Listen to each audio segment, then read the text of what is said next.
Watch them scramble, like ants in a colony. Watch them build my every desire and follow my every whim. I am their healer. I am their king. I am their god.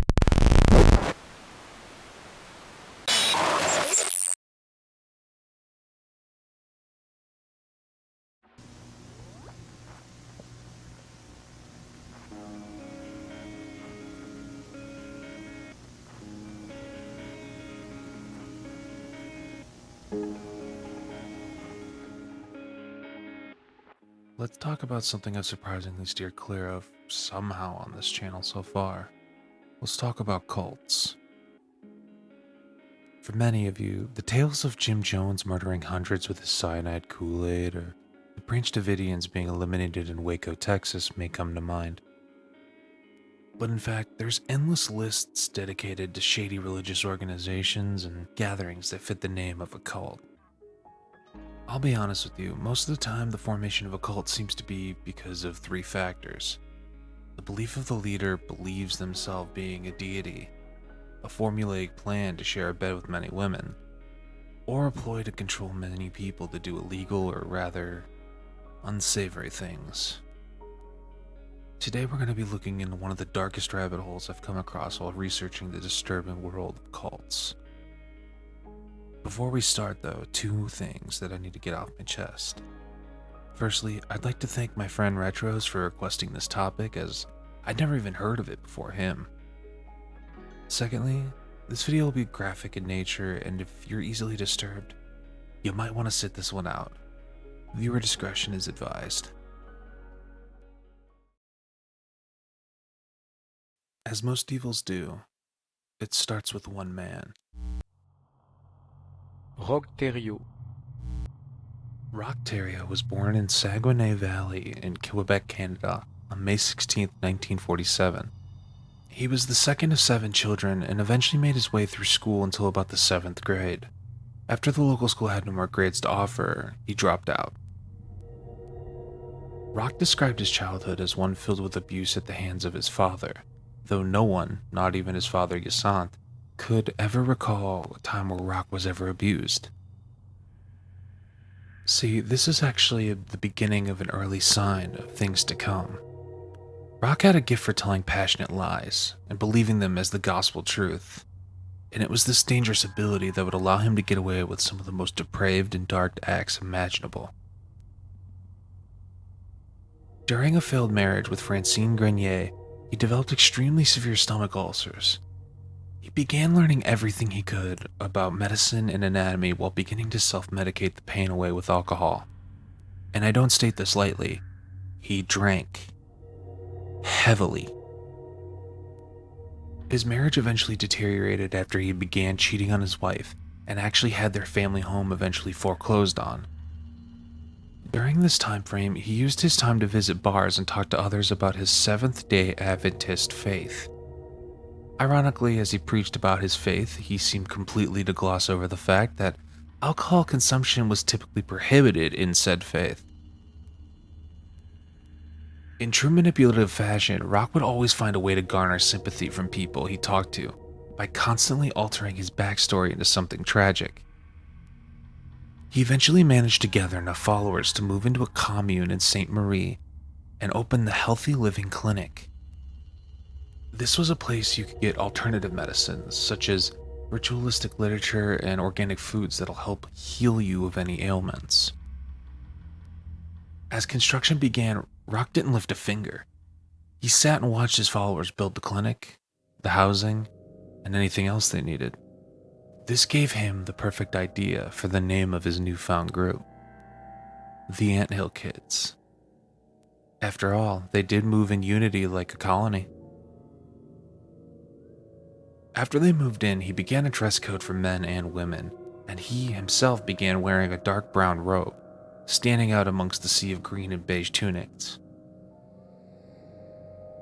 Roch was attracting followers in more ways than one. Many of the female members seemed a little too eager to be part of the narrative he was spinning.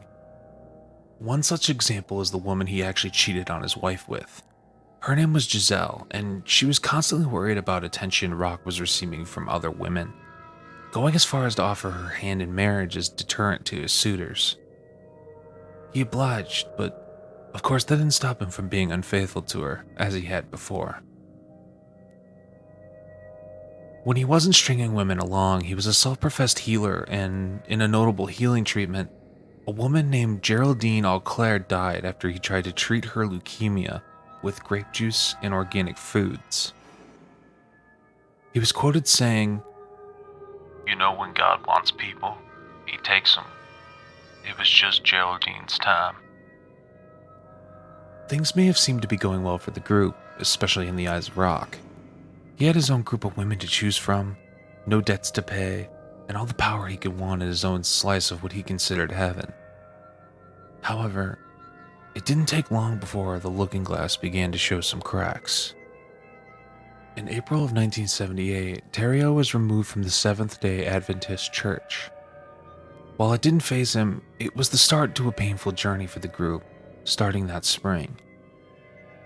A now pregnant Giselle, feeling completely useless and rejected in her marriage, announced to Rock an ultimatum: either disband the community, or she would move back in with her father. Rock responded violently, punching her in the mouth and locking her in her room for 2 days, forbidding her from leaving. Soon after, he began giving everyone new names from the Old Testament and referred to himself as Moses. He also spoke of the world ending in February of 1979 in a vision he had. During this time, he declared all forced marriages he had proposed null and void, choosing to marry the women of the group all to himself, just to create his own personal harem. He began to respond to what he perceived as laziness by limiting people's food rations, punishing them for overeating, and began abusing Giselle when she spoke up about his affairs. Seeing the writing on the wall, some members wound up leaving the commune, much to the disapproval of Rock. He began to fall deeper into darkness, giving into the demons he swore to protect his community from.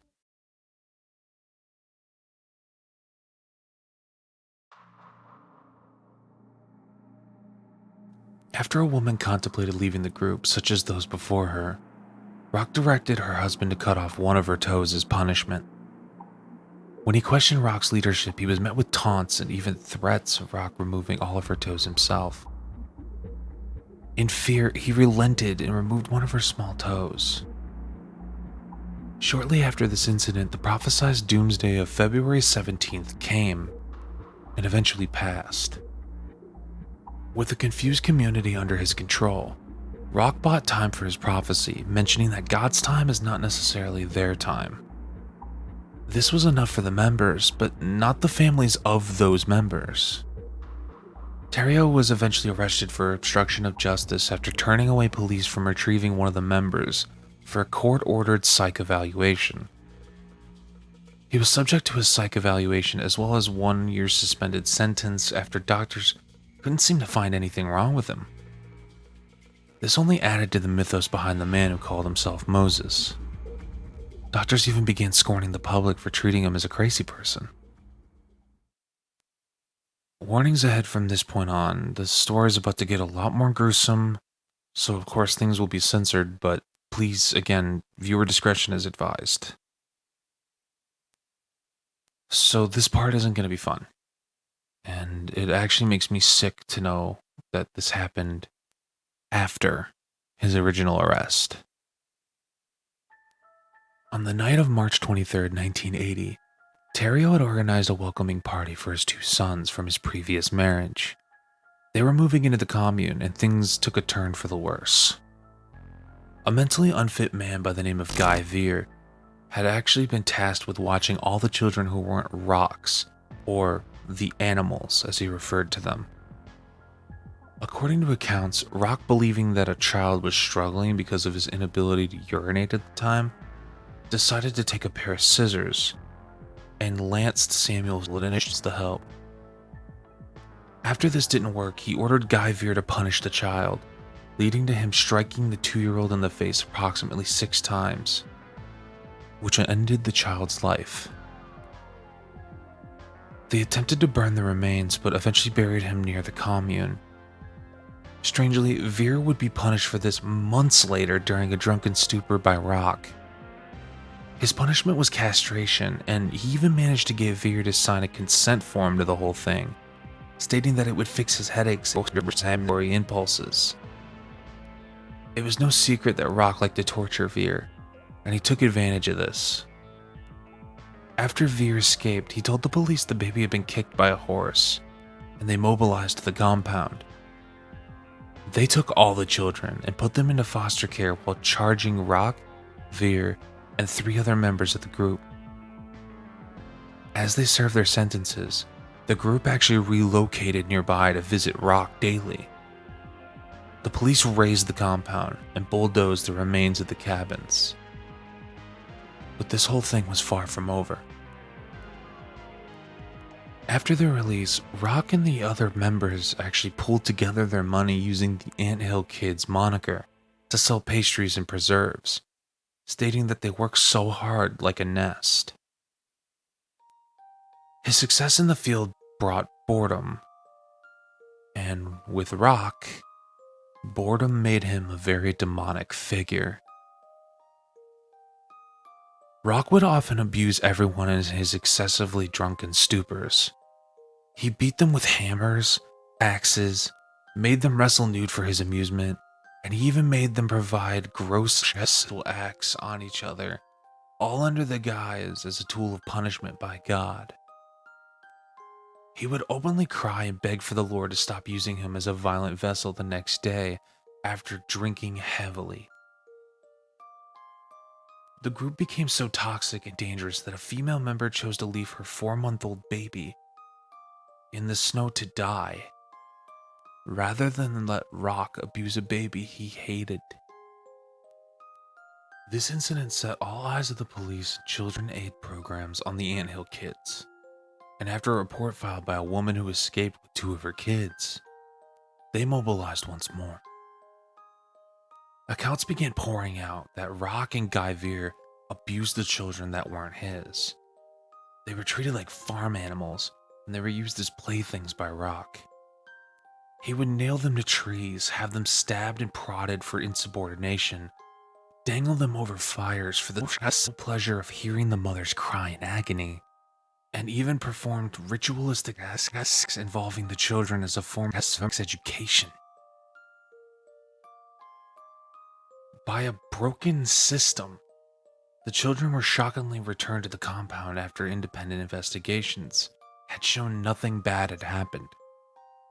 Instead, strangely, the reports praised Rock for his forward thinking and pioneering. Excuse me for a second, I have to vomit. On a side note, can the people just leave kids alone? Like, can't you just go stick your disgusting parts into a blender or something? The next portion is just a couple of punishments that Rock committed on these devout followers. And again, I will censor this for the most part, but you might want to skip ahead a few seconds if you're a bit squeamish. Rock would whip people in the eye with a belt, assault them with steel-toe boots, cause miscarriages by breaking bones and violently assaulting the women of the group. He would shoot at the members of the group with a .22 rifle, pull their teeth out with pliers, poured boiling water on one man's skin, stabbed a woman with a syringe and broke the tip off in her skin, had members break their own and other members' legs with sledgehammers. And the coup de grace was that he once performed a home surgery on a woman's prolapsed cervix after she was worked too hard. One of his most vile and disturbing moments, however, came in the fall of 1988. Solange Bolliard, one of Rock's concubines, although she really didn't engage with him in any way, began feeling very ill. Rock believed he knew what was wrong with her and needed to perform an operation stat. After getting disgustingly plastered, he performed an enema on her using oil, molasses, and water. He then started pressing and punching her stomach, and actually inserted a tube into her throat for others to breathe for her. Using a knife in his bare hands, he removed a piece of her intestines by ripping it away and telling her she would recover just fine. He had somebody else sew her up because he probably couldn't look too straight. She survived until the next day, coughing up blood until her eventual death due to the operation. Instead of burying her, he was convinced that he could revive her through visions that he had had. He took her skull, drilled a hole in it, and it into the hole, claiming it would revive her like a reverse birth. After this didn't work, he had her cremated according to her wishes. That was, after removing one of her ribs as a souvenir, which he kept in a pouch. The final straw was what happened to a member named Gabriel Lavallee. On July 26th of 1989, in a drunken fit of rage, Gabrielle was forced into a makeshift surgery by Rock to remove her pinky finger. However, he instead decided to drive the knife through her hand, pinning her to the table. After drinking more, he whittled through her skin with a carpet knife, finishing a full amputation using a dull meat cleaver.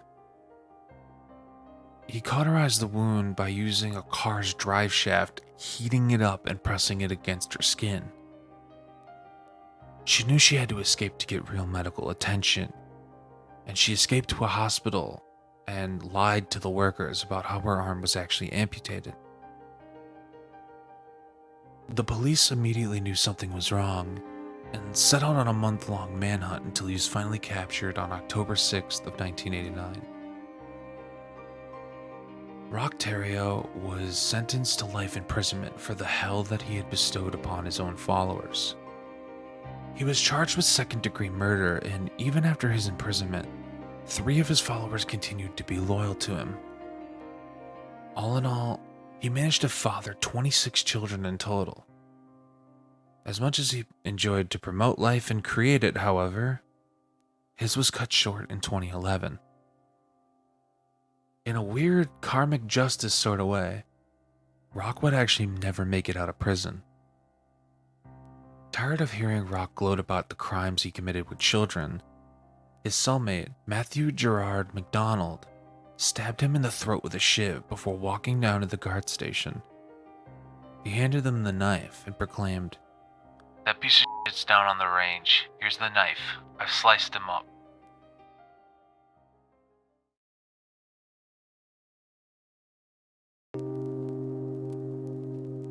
Well, it seems like we made it through another disturbing topic, so I just wanted to say thank you very much for watching this video, covering probably one of the most disturbing cults in the world. If you enjoyed the video, make sure to leave a like, a comment, or even subscribe to be notified of the next upload. Remember that you're loved, and I look forward to broadcasting to your screens yet again next time. Sleep tight.